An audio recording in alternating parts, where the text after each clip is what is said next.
of the day at the first ever Creator Space at CES. How is everyone doing? Yes, we got the afternoon energy. I know some of you partied last night. You know, we're hitting that moment where you need the caffeine. Yes. Well, this will be a good one. This is one where you can sit back, take in the information, enjoy, because this stuff, this subject matter, and if you've been hanging out hearing me, I think this is one of the most important sessions we're having here. Because this is the thing that we talk about, but we don't talk about, right?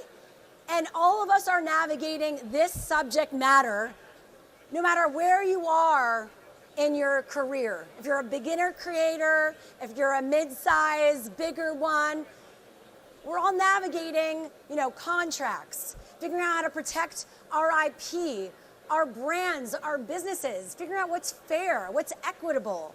And that's what we're going to be navigating in this conversation. And so with that, I'm going to invite on the stage Dylan Huey, the CEO of Reach. Give it up for Dylan. And please enjoy this conversation and share it on social media with the hashtag CES Creator Space. Dylan, take it away. Amazing. Thank you, guys. I want to bring in all of my panelists. So, panelists, you want to jump on stage as well? Yeah, let's go on stage right now. We'll make it easy. I'll let you guys introduce yourselves in a second. But amazing. Thank you, guys. I'm excited. This is the last session of the day. I'm sure for those of you guys who stuck around, I've heard some good insight and nuggets about the creator space. We are talking about fair compensation and credit, which I think speaks for itself of the importance, especially this being a lucrative career for a lot of creators like you guys or people in media. So want to first kick it off to all of my panelists to chat a little bit about themselves and talk about their work. So Joel, do you want to kick it off on your side? Sure. Hey everyone, my name is Joel Brevel. I'm a newly minted doctor, graduated from medical school quite literally 2 weeks ago. So I'm super excited about that. I create content online about health inequities in medicine. So the way that healthcare needs to be more equitable, essentially, for people of color, for women, for a lot of conversations that often aren't had in medical school, but impact the care that people get every single day. And so I think a lot about what it means to be a creator when you're asking for what it means to get paid your worth. I'm excited to kind of dive into that conversation a little bit more. Hi, everyone. My name is Merlin Jean-Louis. I am a business and entertainment lawyer. I'm a partner in the Global Media, Entertainment, and Sports Group at the law firm Pearson Ferdinand. I actually started the position last week, so that's new for me. Thanks. I help businesses and creatives protect their ABCs or assets, brand, and content via contracts, IP, and business setup and compliance. My niche areas that I work in entertainment are the influencer marketing and podcast spaces. I'm a former creative myself, used to be a dancer, and so I feel really connected to these spaces. And so that's who I am. Hello, everyone. Denham Richards. I'm super excited to be here, and I'm glad I was able to make it on time. But yeah, so a lot of people know me from the television series Yellowstone, but I also have a company called the Opulent Entertainment Group, which is based in Africa. And one of the major things that we do is we travel around the continent and we teach the public and the private sector, as well as entertainers and entrepreneurs, about the business of entertainment and how you're able to monetize and maximize your opportunities in the creative space. And so, especially from the Africa landscape, IP, intellectual property protection, is something that is very, very new. And so we believe that conversations like this, if we can scale them up and hopefully take them over there, will do wonders for the GDP in a lot of the different countries on the continent. Love it. Amazing. Basically, we have a kick-ass panel. So, love it. Let me set the landscape of where the creator space is right now. Obviously, we hear a lot of stats, $480 billion industry, all that fun stuff. But I think it's important to talk about the creator side of this sphere rather than the economy as a whole. Right? So first and foremost, monetization is driven in a bunch of different categories, right? So creators are able to make money through advertising, subscriptions, donations, purchases, and sponsorships. Those are the 5 core pillars as of right now for creators. Now, sponsorships are the driving force of how creators make money. 82% of creators leverage brand partnerships to drive revenue. At the same time, a majority of creators make less than $500 a month, with only 32 or with 32 of those percent of those creators making less than $250, and 25% of those creators making or only 25% of creators making over $2,000 a month. So there isn't that much, on a grand scale of things. Obviously, there's a lot of creators, but when we think of a $480 billion industry, and hearing that 50% of creators are making less than $500 a month, that's kind of interesting, and that's why we're here talking about fair compensation and all of the fun things. So I want to kick it off and talk about creator compensation and diversity. Obviously, pay diversity and disparity is an important topic of every single industry. But we see this in the creator space as well. The gap is pretty widespread with creative diversity, and the ecosystem is a little bit limiting for different characters and creators of color especially. So first and foremost, Joel, I want to kick it off to you. What specific challenges do creators of color face securing fair compensation, and how can brands address this gap? Absolutely. I think it's a known problem that right now that unfortunately creators of color do not get the same amount of money when it comes to brand deals. There's actually studies that show up to 34% of a pay difference in things like an Instagram story getting paid for or a brand deal. That's a large amount when you start thinking about that's literally thousands of dollars between differences. Just yesterday, I was at a YouTube event with a lot of different creators, and I think one of the biggest problems right now is that there isn't transparency in talking about it.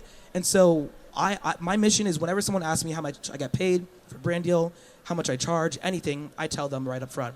And I think that helps with creating transparency. But yesterday at the YouTube event, we were talking, and I was shocked by some of the creators saying that they were charging maybe only $1,000 for a video when they have quite literally, I kid you not, over 6 million followers across their platforms. That's a huge disparity. And thank you, I heard a no over there. That's exactly what I said.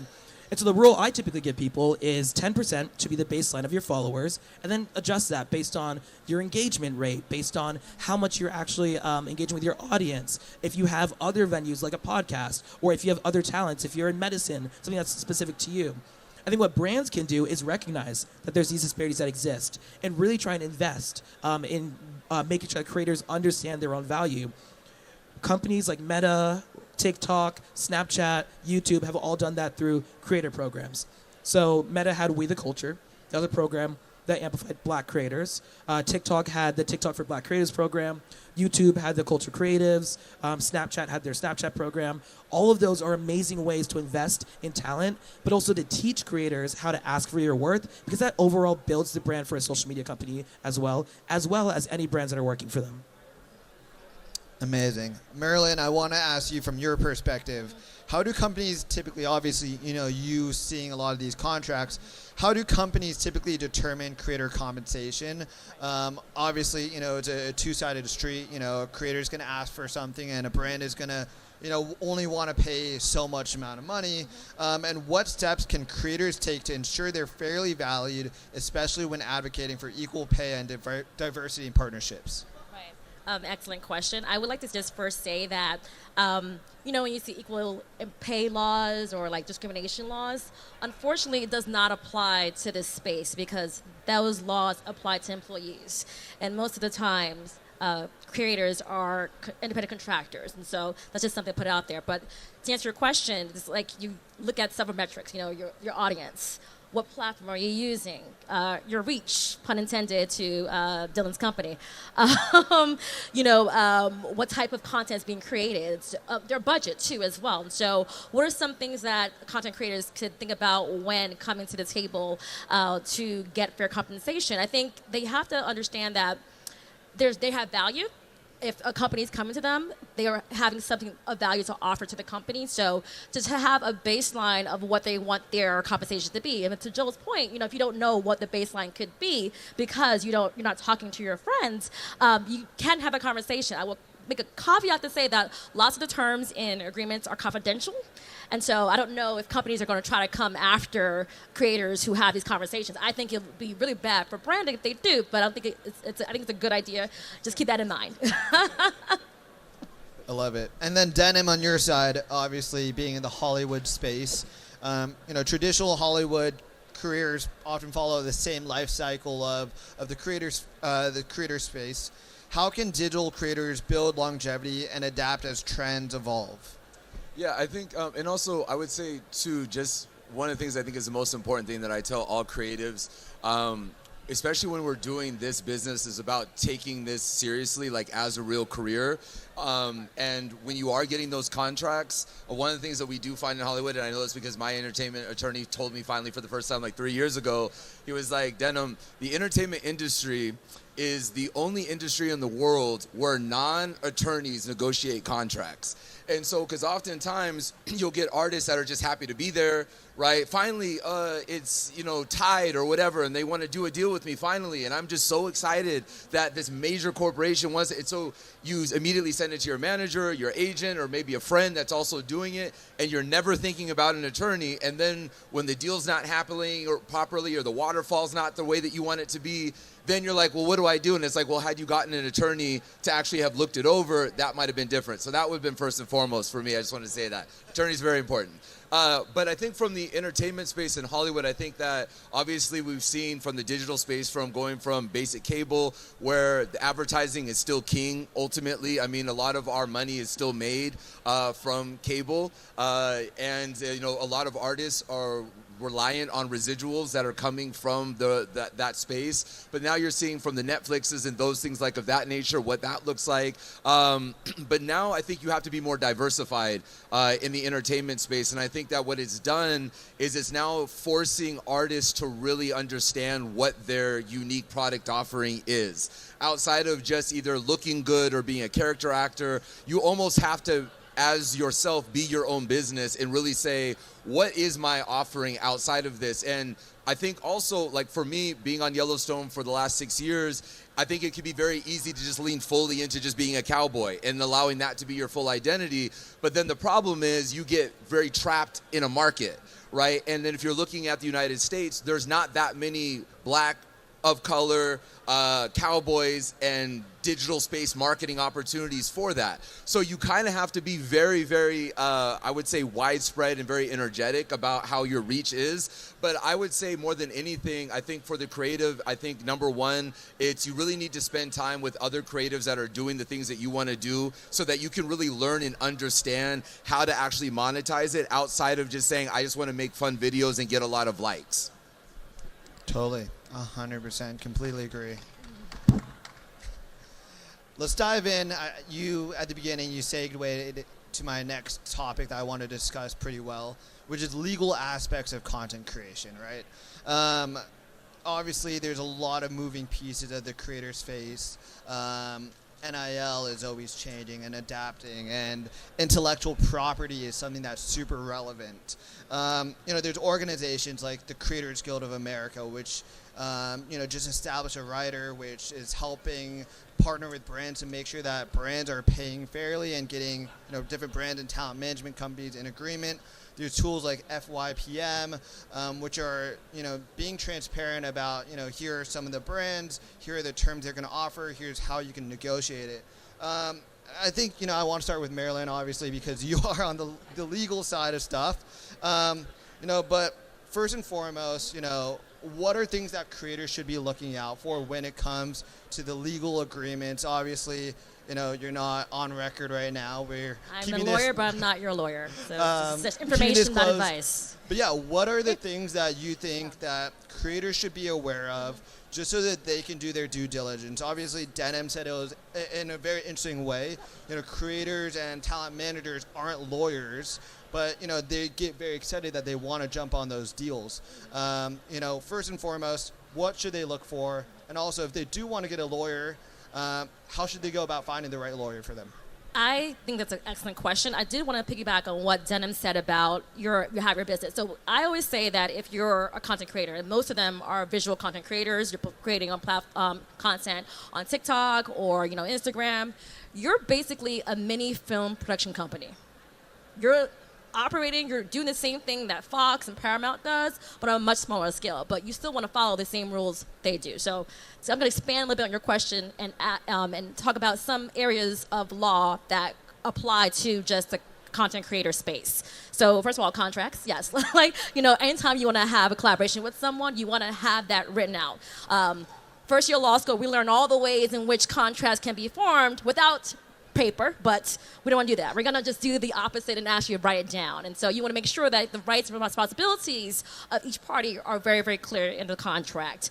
Also, if you are, creating content, you want to make sure that if there's someone else in your video, you have to get a contract with them, right, for their likeness, because there's like clauses in contracts that normally say, I am agreeing or I am saying I attest that all the rights that are needed for this contract are here. And if that's not true, and afterwards there's some problems, they can come after you. So that's something about copyright. This is like the main bread and butter about what the brands care about. Copyright. So 3 things, how they're actually formed. If you have original work of authorship that's fixing something that can be touched, you have copyright protection. So that's very valuable. And so it determines like who's going to own it. Most of the time, I have my content creators, clients own it because you can license it to the brands. You can do that. And also, you just want to make sure that you understand the value. Like if the brand wants to keep the rights to the copyright, then it's a lever, right? Payment has to go up. It's like payment is the barometer. If you want something very important to me, then that lever must go up for payments. Regulations, FTC, state, federal regulations, depending on what you actually do a brand deal for. If you're dealing with food, FDA. If you're dealing with cryptocurrency, SEC. As we saw, I don't know if you heard about the Hawk2 girl had a situation with cryptocurrency. Just to make sure that you're following these regulations. Be careful. And some states, if you're a child influencer, like New York and California, you have to follow certain regulations. And trademarks is not something that many people think about. If you have your name is a brand, if you're working under a name, it's a brand, you should protect it. Make sure you go get some registrations. Can I ask you a question before you jump in further? Speaking of trademarks, creators are individuals, but they're also businesses. When should they set up as an LLC? Should they set up as an LLC? Great question, and I'm gonna say the answer is it depends. I know you hate that. Laura's saying that. It depends on your risk appetite. If you're less risk averse, then you want to make sure that you're actually starting before you even start your business. But if you're like, okay, I can see what happens, let me make some money, then you can wait. I would say that it doesn't matter how much money you have, you can always be sued.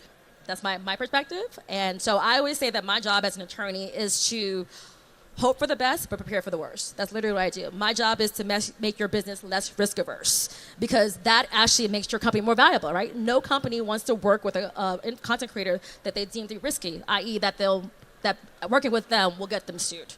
So. Amazing. Denim, obviously, you've done a bunch of brand deals probably yourself, and done deals both on the Hollywood side and the creator side of things. How have legal teams helped you navigate deals? Obviously, you are very pro, get a lawyer. But, how have legal teams helped you? How do you work with your lawyer, especially in the creator space? And what advice would you have for creators considering legal representation? Yeah, I think I can't overstate it enough. I just think that it's such an important thing because we've seen so many, we've seen it from the inception of entertainment, how many opportunities, how much money was lost or left on the table from performers or even athletes because they just didn't get representation from attorneys. And you don't always have to pay these attorneys these massive fees and stuff like that for them just to look over a contract, right? Like there's so many different ways to be able to go about it. But when it comes to the deals, I think a lot of it has to do with, as you said, we are businesses, and so I think you have to run yourself like a business, and part of a business is being able to forecast and say, where is it that we're trying to go, right? Like this is what we're doing. How far do we want to diversify this? I'll use an example. Last year, there was a couple of brand deals that I did that were in the Western space. Those are great deals. However, how long are those deals going to be going on for? How many commitments? Is this a 1-year commitment, 2-year commitment? Because if you're also trying to diversify out of that into other spaces, I also don't want that to be the thing that everybody is seeing all the time. Because for an example, you can't do you can't if I'm gonna go do a Mercedes commercial, I can't then go do 6 months later, I can't go and do a Toyota commercial, right? So you really have to be very understanding about where you're trying to be as an artist. And I think that oftentimes we get so excited again with the happy to be here and trying to be easy to work with that we leave a lot of opportunities on the table. So I think for our team, we really try to be very intentional about talking about where we see ourselves, like forecasting into the future, what the niches are in the market and how we're able to exploit those niches in the market. And then also making sure that there's an alignment, right? Because I don't promote anything that I won't use. So I'm very, very big about that. So there's a lot of brands, unfortunately, that probably will pay me a lot of money, but because I don't use the brands and stuff like that, and I believe that as a company, part of my thing is I believe that people are believing that that's what you use. And if I don't do that and I'm just taking a paycheck, then I kind of feel like I've sold out. And I think I still want to believe that I can be successful without doing that. So that's kind of what I would say is me getting a great team, but also having an idea for yourself, because you are the CEO, you're the visionary of your company. So you can't bring on an attorney, you can't bring on an agent or a manager while they have all these other clients and expect them to have this grand plan for you for 5 years when that's what your job is supposed to be, right? And then you get upset when you're not where you wanted to be, but it's like you don't even know, right? Like you have no idea what to say yes to and what to say no to. 100%. I want to throw a question back at you, Denim, and then Joel, I want you to piggyback off of the same question. Obviously, lawyers cost money, right? And, for a small up-and-coming creator, it might not make sense for them to pay for lawyers so early. And, there's other things that you just mentioned, a manager, an agent. When is the right time for a creator to build their team? And who would you say should be the first hires when you consider your creator team? It's a great question. The first thing I would say, if you had asked me this question a decade ago, I think the first thing I would have said it would be a manager. But now when I start to look at it, I'm like, what do you have to manage, right? Because there's no point of having a manager. You don't have anything to manage. You're not doing anything. So I think first and foremost, I would probably say getting some type of representation that will help expand your overall reach, right? So getting an agent, hopefully if they're a good one or worth their salt, you'll be able to sit down with them, present to them what it is that you have, and then they will then be able to come, because it's also an interview for them as well. Like, hey, if I'm going to sign up with you, with your agency, what are your plans for me? So I would say first and foremost, I would probably say try to go and get some decent representation just so that you can get out there into the space and kind of test your product, right? Because you don't really know how good your product is if nobody's seeing it, right? So I think that first and foremost, and then once you start to get a little bit of traction, then that's when I would say then the manager, and then of course, then going on, because I think that in the earlier stages, your contracts are pretty rudimentary. Like you're gonna get basic kind of union contracts. It's not gonna be anything, exceptional on the back end. Just be happy to be there, really. And then I think as you start to tier up a little bit, then I think that's when you say, okay, now I think let's bring in an attorney. But by that time, you've justified it. In the same way, entertainment, when do you join the union? Well, you join the union when there's value that is actually coming in, right? So I would say just slow and steady, but I think that part of the entertainment space is everybody wants everything to be so fast, and it just doesn't work like that, Yeah, I second everything that you just said, Denim. I think for me, one thing I also say is I think there's power in being able to, at least at the beginning, doing your own contracts, being able to figure out how you read it on your own. So I started creating content about 5 years ago now, and I remember my first brand deal that came in was for a scholarship program, very random, to just amplify it, which was cool because I was like, I would have done this for free, and they're going to pay me $500 or something, or $1,000. I was like, cool, I'll make a TikTok about it, super easy. It was my first time ever getting a contract, reading through it, figuring out that there was these terms beyond just posting, that there was exclusivity. I couldn't work with any other scholarship company for 2 years, or that I had to post a certain amount of videos in a certain time frame, or that I had to give them whitelisting for something that they want to amplify as an ad. And as I started doing these deals, I began to realize there was all these little things that I hadn't thought about originally, that when I got a management company later on that managed me, helped me actually be able to guide where I wanted to go in the future. And so I think there is power in starting off and being able to figure out a little bit, even if you make mistakes, even if you step back a little bit, that helps you better understand where you're going down the line. And then in terms of when you actually get that management, for me, it came at the point where I was getting too many inbounds that I couldn't handle it anymore. I was a medical student while also doing content, and so it was really hard to be able to manage an inbox or be able to negotiate a brand deal I was also hating having to say, hey, this is not enough money. And so I wanted someone else to do that for me, which is very nice. And so when I started looking for management representation, I actually wanted somewhere that would have a manager and an agent in one. And so I looked for a company through friends that had been working with different people, looked at places like WME or CIA, UTA, Kensington Gray, like all these other companies, and talked with friends about who they actually liked working with. I think for creators, that's a big thing. These are going to be basically your second family. You need to be able to trust them with your money, trust them with where you want your vision to go. They need to be, like you were saying, pushing you forward and seeing where that vision could be leading you in the future. And now I actually work with a ton of different teams. I'm writing a book, so I have a book agent. And I have an editor, too. I'm also working on a digital TV show, and so I have a whole team through that. I have animators. I have my social media, so I have a management company through that as well. And so there's a lot of different moving parts, but I think as you go on, you start building the teams at the right time for you when you realize that being one person can't take you to that next level anymore. Can I add something real quickly? Just two things. There are no standards when it comes to contracts in the influencer marketing space. It is the Wild Wild West. I've been in this space now for about 9 years. The contracts I saw 9 years ago, oh my gosh. It's now getting like better, but there's no standard. And if you want representation, legal representation, but funds are an issue, there are certain states that have volunteer lawyers for organizations. And so if you meet the criteria to get, representation, you should definitely go. I know California has that. I know New York has it, but I'm pretty sure many states have their volunteer lawyer arts organization. I'm going to piggyback off of what you just said. It sounds like the creator space is the wild, wild west when it comes to contracts. So I want to ask you, and then Joel, I want to pass it back to you right after. How can creators protect themselves from any kind of seemingly exploitive terms?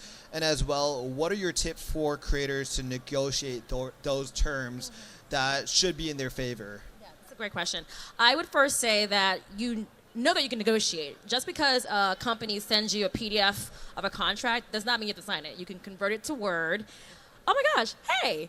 Oh my God. I know him. Sorry about that. And you can actually modify the contract. I would also say that some things to think about when it comes to key terms can also be negotiated before the contract is actually sent to you. It could be sometimes overwhelming to get a contract that's 20 pages long and then read it, but you can have someone negotiate the key terms related to payment, rights, responsibilities, how long exclusivity is going to last. I'm trying to think of something else, like IP ownership, identification, all these things, all these clauses that are very important. You can negotiate that before the contract is actually sent to you. Let me see. I know I hear this a lot, the term perpetuity. Yes. Was there a question? Okay. I think content creators get sometimes scared about that term. It is okay. Like if a company has to have rights to your likeness in perpetuity so they can actually use your content, that's not a bad thing. So just seeing that term is not necessarily horrible, but you have to see in context what it said. But just because that term is there doesn't mean that the whole contract you should just ignore the whole contract. And so, this is information, not advice. I say this, like it's a game sometimes about payment. Sometimes some companies ask you what your budget is, right? And other times they offer to you. So if someone asks you what your budget is, go higher, much higher. And then they give you their budget, ask for more because they're giving you the best case scenario on their end. And so that's what I would say for that. There's just some information, not advice, that I would say when it comes to negotiating contracts. Yeah, seconding everything, just from even at my experience as a creator, I think the one I'll add is payment terms, how long it takes to get paid.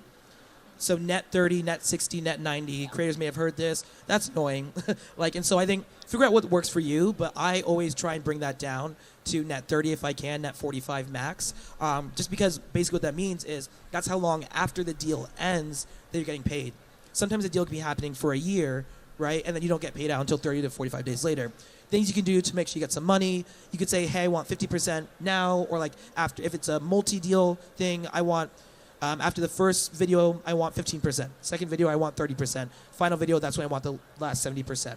There's ways, like you said, the contracts are wild, wild west. And so you can create a contract however you want it to see fit for yourself. And that's been something fun for me, not coming from a law background, to kind of just jump in and be like, I can do whatever I want with this. I can make this work for me And if the brand wants to work with me, they will. So I think that's the only thing I'd add is make it work for yourself in a way that has mutual benefit for everyone. Before we wrap time, I'm going to dive into some concluding questions. But before I do that, I want to ask you, Denim, really quick, because I'm curious. Has there been any lessons that you've learned? Obviously, you know, the Hollywood entertainment space is different, but has there been any takeaways that you've learned that from legal and contracts in the entertainment space that you can bring into the creator space?